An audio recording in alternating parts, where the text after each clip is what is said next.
Gene पियाजे ने संज्ञानात्मक विकास का सिद्धांत दिया। जीन पियाजे स्विट्जरलैंड के रहने वाले थे। ये मनोवैज्ञानिक से पहले बेटा जंतु वैज्ञानिक थे। इनको मनोविज्ञान का जनक भी माना गया। 1886 में इनका जन्म हुआ। इन्होंने एक किताब लिखी, उस किताब का नाम था the language of thought of the child.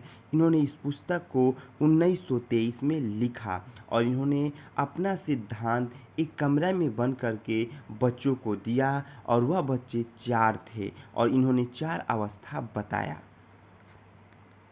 सबने पूरी की मूर्ति आपकी, यह एक ट्रिक है। एक मूर्ति बन रही है और सब लोग मिलकर उस मूर्ति को बना रहे हैं। तो 100 से मतलब हो गया संवेदी प्रेरक अवस्था या इंद्रगामी अवस्था 0 से 2 वर्ष। पूरी का मतलब हो गया पूर्व संक्रियात्मक अवस्था 2 से 7 वर्ष। मूर्ति का मतलब हो गया मूर्त संक्रियात्मक अवस्था 7 से 11 वर्ष। आपकी औपचारात्मक अवस्था या इसी को अमूर्त संक्रियात्मक अवस्था 11 से 18 वर्ष या 11 से 14 वर्ष। संवेदी गामक अवस्था जिसे इंद्रगामी अवस्था कहा गया 0 से 2 वर्ष। जब बच्चा पैदा हो गया है, 0 से 2 वर्ष का है बच्चा, तो यहाँ पे इंद्रियां बच्चा का काम करने लगी।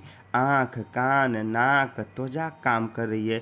बच्चा दूसरे पर पूरे तरीके से निर्भर है। वह दूसरे पर किस पे निर्भर है बेटा? वह माँ बाप या परिवार पर निर्भर है। किसी चीज़ को वो पकड़ता है, पकड़ के मुंह में रख लेता है, खेलने का प्रयास करता है, पैर से मारता है या झूले से गिर जाता है। यह अवस्था पहली अवस्था होती है और यहाँ पे माँ के गोद को वह पहचान लेता है। क्वेश्चन पूछेगा इंद्रगामी अवस्था में क्या क्या काम करेगा, तो सभी इंद्रियां काम करेंगी। आँख, नाक, कान, त्वचा, किसी चीज़ को पकड़ेगा, पकड़ के मुंह में रख लेगा, दूसरे पर निर्भर होगा, झूले से गिर जाएगा, किसी चीज़ को आँख में रगड़ लेगा। वह अवस्था संवेदीय प्रेरक गामक अवस्था कहलाती है। दूसरा पूर्व संक्रियात्मक अवस्था 2 से 7 वर्ष में बच्चा खेलना पसंद करता है। वह पड़ोसी के बच्चों के साथ खेलने लगेगा या अपने भाई बहन के साथ खेलने लगेगा।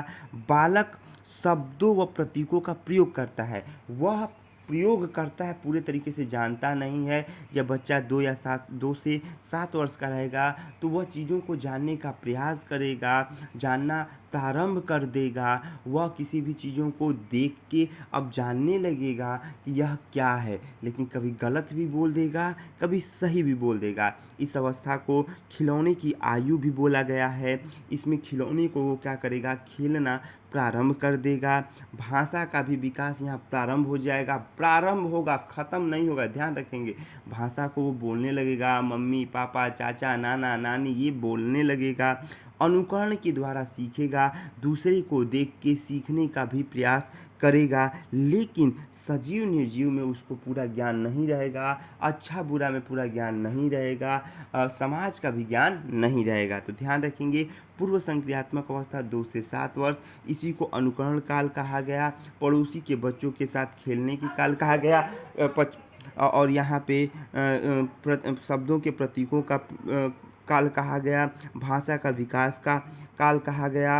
अनुकरण का काल कहा गया तथा सजीव निर्जीव के तरीकों के अध्ययन का काल भी कहा गया कि वह अध्ययन पूरे तरीके से नहीं कर पाता है। मूर्त संक्रियात्मक अवस्था 7 से 11 वर्ष, जहाँ पे बच्चा किसी चीज़ को देख के चिंतन करता है या तर्क करता है, मूर्त कहलाता है।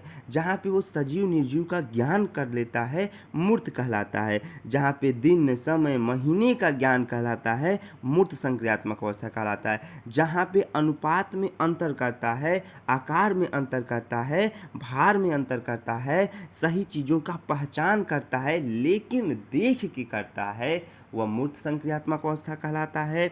और यहाँ पे देख के समाज को सीखना भी जानने लगता है, उसे मूर्त संक्रियात्मक अवस्था कहते हैं। तो मूर्त संक्रियात्मक अवस्था कब से कब तक माना जाता है बेटा? 7 से 11 वर्ष तक माना जाता है।